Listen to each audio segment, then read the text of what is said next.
Palumbo here with an RX Muscle news update. The Vancouver Pro show took place this past weekend. Big victory for Hadi Choopan. People have been asking me, what's my opinion of this guy?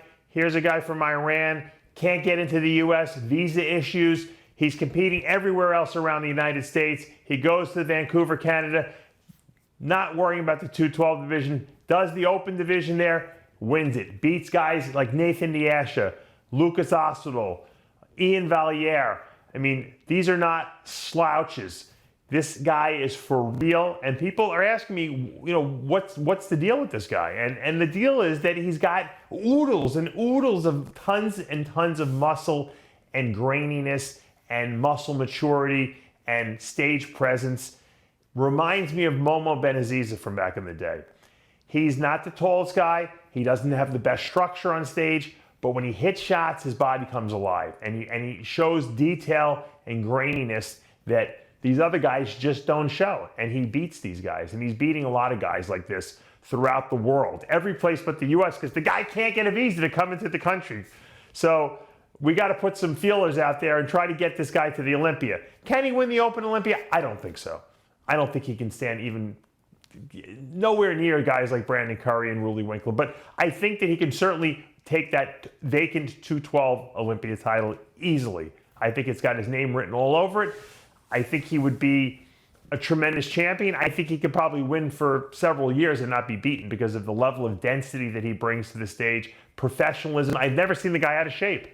You know, that's a huge plus. When you can consistently nail your conditioning and look your best every time you step on stage, it's very difficult to beat people like that. Look at Dexter Jackson. The reason the guy doesn't lose is he never shows up out of shape. You know, and you know, he competes at the highest level, you know, in the IFBB in the open division. So Hadi Choopan coming into the 212 division, bringing that level of consistency will be very, very difficult to knock off. Now, you know, you look at pictures and you look at video, he's not as impressive as I'm sure he was in person. I talked to Jose Raymond. Jose was like, this guy was unbelievable, you know. And I believe him because I know when you have grainy hardness like that, it doesn't necessarily translate well in pictures and video, but in person, it's very impressive. And he had to be that impressive because he beat some good guys. You know, if you want to look at the guy who's the best structurally on stage, it's Iain Valliere. He looks like Dennis Wolf, you know, in the making. He's got huge structure, wide shoulders, small waist, flary quads. He doesn't really have any weak body parts. He's a little flat here, and you know, his posing and presentation still can use a little bit of polish, but here's a guy who's this guy's going to be a future champion for sure. There's no doubt in my mind about it. He's just still growing into his body.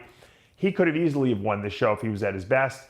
Nathan De Asha, obviously the highest ranking guy in this lineup, coming off a victory a few weeks ago. He should have won this show, you know, but he's flat here. He's not at his best, and Hadi Choopan exploited that and beat a guy who he should never have beaten. So, you know, Nathan, you know, sometimes it wears you down when you travel a lot. He's done a couple shows. I don't know what was going on. This was not his best look in my mind. I don't even know if he should have been second, to be honest with you here. Probably the next best guy, polish-wise, conditioning and density-wise, is Lukas Osladil, who's third. He just structurally is just not that good. He's a guy, when he stands there in the relaxed standing, you know, position, you don't even look at him. And then he hits shots, and you're like, wait a second, we got to bring this guy over because he's got crazy separation in his muscles, and he really has very good body control on stage. He knows how to hit his shots. He's a little unconventional in his mandatories, but he knows how to present his body to its best, and that's a gift right there. If Iain Valliere had that body awareness, he probably might have won this show. So is Hadi unbeatable? No, he's very beatable because I don't think he structurally is that good, but I think that his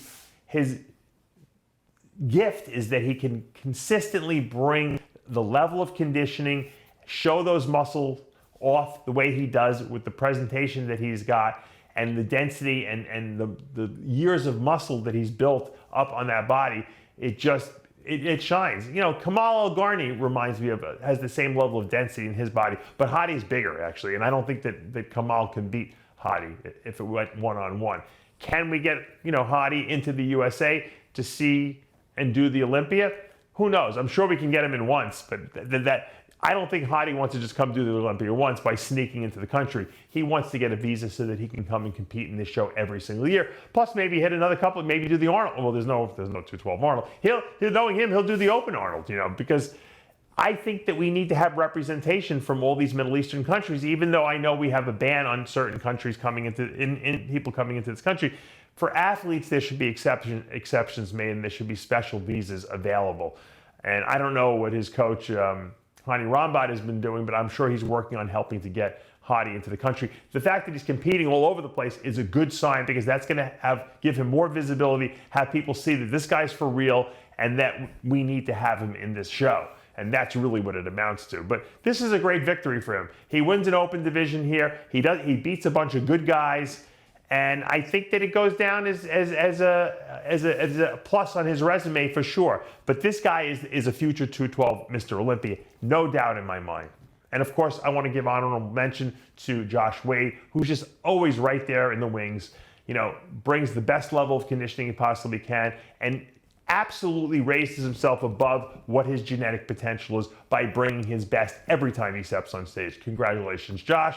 For now, though, I'm Dave Palumbo with an RX Muscle News Update.